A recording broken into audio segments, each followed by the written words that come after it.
엘소드에서 올해 상반기에 있을 개편 내용에 대한 사전 안내가 올라왔는데요. 요즘 엘소드 분위기가 많이 안 좋죠? 누군가가 굳이 말하지 않더라도 같이 플레이하는 유저들의 숫자가 많이 줄어들었음을 느낄 수 있는 상황인데, 이 흉흉해진 민심과 상황을 개선하기 위해서 어떤 조치를 취할 예정인지 한번 읽어보겠습니다. 모험가 여러분 안녕하세요. 엘소드 디렉터 이동신입니다. 2024년 하반기 엘스타2를 마무리하고 하이퍼 펀치 마스터 이벤트, 체인지 포스 스킬, 신규 레이드 및 신규 무기, 밸런스 패치까지 업데이트들을 진행하였습니다. 이렇게 보니까 꽤 알찬 업데이트였네요. 올해 엘소드 치고는 꽤 분발한 업데이트 분량이긴 했었어요. 새로운 컨텐츠들의 업데이트 후에 모험가 분들께서 플레이를 하시면서 주신 다양한 의견을 확인하였고, 개선이 필요한 부분들은 가능하면 빠르게 반영하려고 했지만 아직 부족하고 만족스럽지 못한 부분도 있습니다. 좀 더 만족스러운 업데이트가 될 수 있도록 앞으로 모험가님들의 플레이 상황들과 주시는 의견들을 토대로 지속적으로 개선해 나갈 수 있도록 하겠습니다. 솔직히 이건 당연한 거죠. 지금 개선을 해야지 남아있는 유저들한테도 최소한의 보여줘야 될 모습이니까요.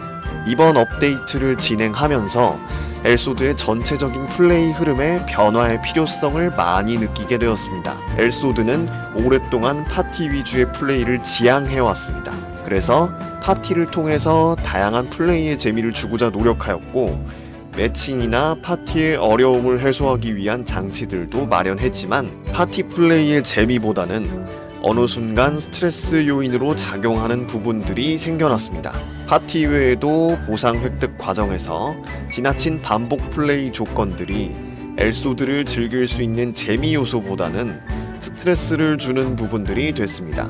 이로 인해서 1인 플레이 컨텐츠에 대한 의견들이 종종 있었는데 공감은 됐지만 파티가 아닌 1인 플레이가 메인으로 바뀌는 부분에 대한 우려가 많았습니다.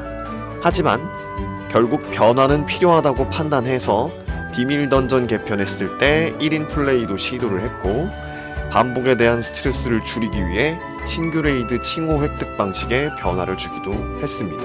반복 플레이 스트레스를 줄이기 위한 시도는 실제로도 유저들 간에서 반응이 좀 좋았던 걸로 기억하거든요. 좋은 시도였죠.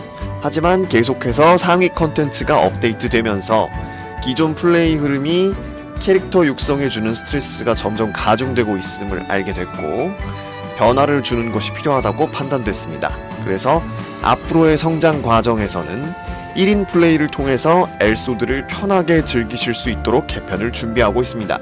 우선 개편 방향 몇 가지에 대해 안내를 드립니다. 기본적으로 성장 과정 이후의 상위 컨텐츠에서는 파티 플레이를 기본으로 유지를 하지만 그 전 과정에서는 1인으로서도 충분히 플레이를 즐기실 수 있도록 하려고 합니다. 라고 하네요. 어쨌든 지금 플레이하는 유저들의 숫자가 점점 줄어들고 있는 추세고 실제로도 줄어들었기 때문에 1인 플레이에 대한 것을 아예 간과할 수는 없게 됐어요. 이제 싫더라도 변화를 받아들일 때가 온 것 같습니다. 그러면 어찌 개선할 예정인지 한번 보도록 하겠습니다. 레이드 1인 모드, 바니미르 프리나움 시면 레이드에 1인 모드를 추가합니다. 1인으로도 충분히 플레이할 수 있도록 난이도가 조정된 모드가 추가될 예정이고, 1인 모드, 일반 모드를 선택적으로 플레이해서 동일한 보상을 획득할 수 있도록 할 계획입니다. 또한 기존 시면 일반 모드는 공격대가 아니고 일반 파티로 입장이 가능할 수 있도록 변경합니다. 이러면은 이제 시면까지는 부인에 걸리는 시간이 많이 줄어들겠네요.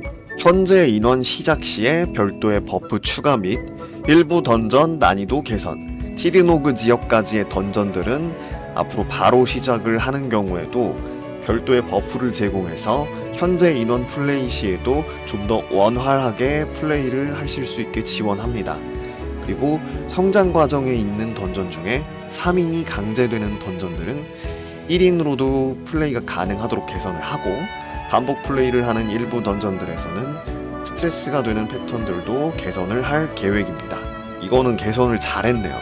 실제로 제가 최근에 부캐릭터들을 대전 플레이를 할 수 있도록 좀 육성하는 과정을 오랜만에 다시 겪어봤었는데, 이 3인 이상 플레이가 강제되는 하위 던전들에서 진행이 막히는 게 굉장히 좀 스트레스였었거든요.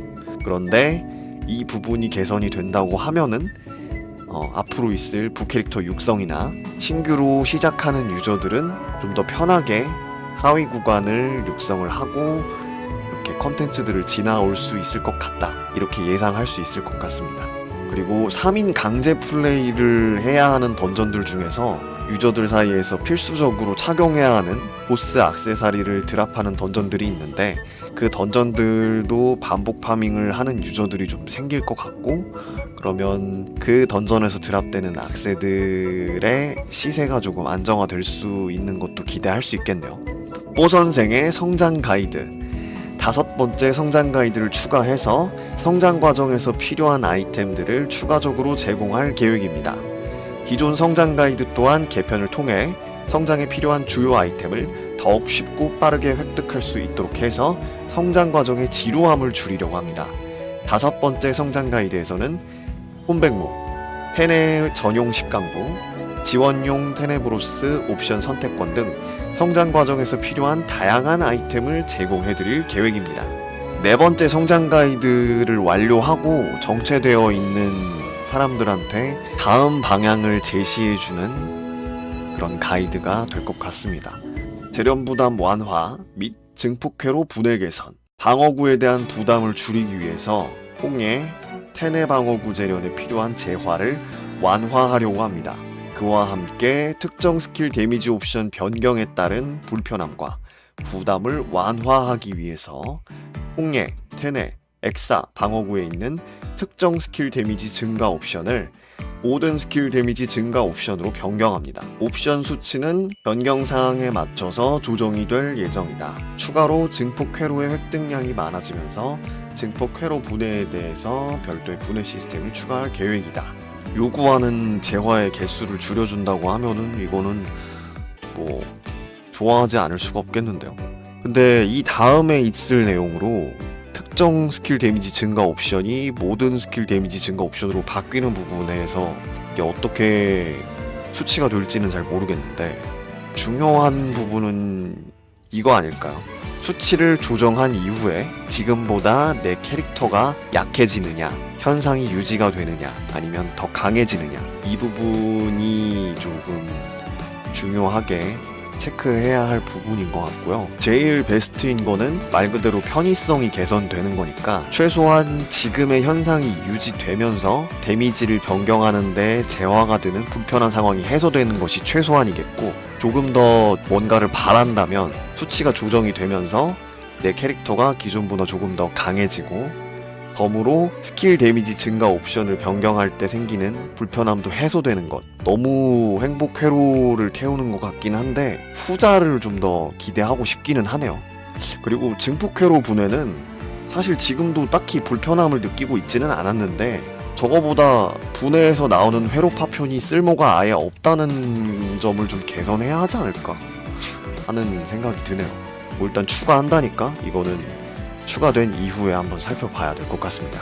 칭호 카운트 완화, 상위 컨텐츠에 진입하기 위한 필수 칭호를 더욱 빠르게 획득하실 수 있도록 성장 과정에서의 일부 칭호 오픈 조건, 획득 조건에 대한 카운트를 대폭 완화할 계획이다. 일반 던전과 함께 레이드와 거대 보스 칭호도 포함이 됐고 완화될 예정이다. 이 개선은 신규 유저나 칭호를 획득하지 못하고 좀 정체되어 있는 유저들이 환영할 만한 패치네요. 저는 아직 콘체르토 칭호가 카운트가 좀 많이 남아있는데 절반 정도 했거든요. 이거를 언젠가는 완화를 하겠지 하고 좀 기다리고 있었는데 이게 완화가 되면은 이제 드디어 획득을 좀 할 수 있을 것 같습니다. 이 개편들은 4월 24일 목요일 점검을 통해 업데이트가 될 예정이고, 자세한 사항은 추후 공지를 통해서 안내를 하겠다. 개편을 준비하는 과정에서 개편 이후에도 모험가님들께서 주시는 의견들에 귀를 기울여 엘소드가 더욱 많은 재미를 드릴 수 있도록 노력하겠다. 그간의 에픽 퀘스트는 모험과 전투에 집중이 되어 있어서 캐릭터들의 다양한 모습을 보여주지 못한 아쉬움들이 있었는데, 올해는 캐릭터들의 전투 외에 일상적인 모습들을 보여줄 수 있는 새로운 방법을 준비하고 있다. 4월 10일 목요일에 다음 주네요. 첫 스토리 이벤트가 공개되니 많은 관심을 부탁드린다 라고 이야기하면서 사전 안내가 마무리됐습니다. 이번 둠 아포리아 레이드 던전 일러스트에서 기존의 에픽 퀘스트 전직 라인이 아닌 다른 전직 라인들의 전투 모습은 어떨까 하는 그런 궁금증들이 어느 정도 해소된 부분이 있었는데, 약간 그 부분에 대한 연장인 것 같아요. 내가 플레이하는 캐릭터들이 전투 외에 일상적인 모습들은 어떨까 하는 그런 궁금증을 해소해주는 스토리 이벤트가 있을 것이다. 이렇게 사전 안내를 다 읽어봤는데요. 일하려는 모습을 보여주려 하고 있고, 또 일을 하는 거는 좋은데 항상 이렇게 몇 박자씩 늦은 타이밍에 보여줘야 할까요? 그 부분이 좀 아쉽습니다. 개편되는 내용들 중에서는 방어구의 스킬 데미지 옵션 변경 부분을 좀 지켜봐야 할 것 같고, 그 외에는 유저들이 좋아할 만한 긍정적인 개선들인 것 같습니다.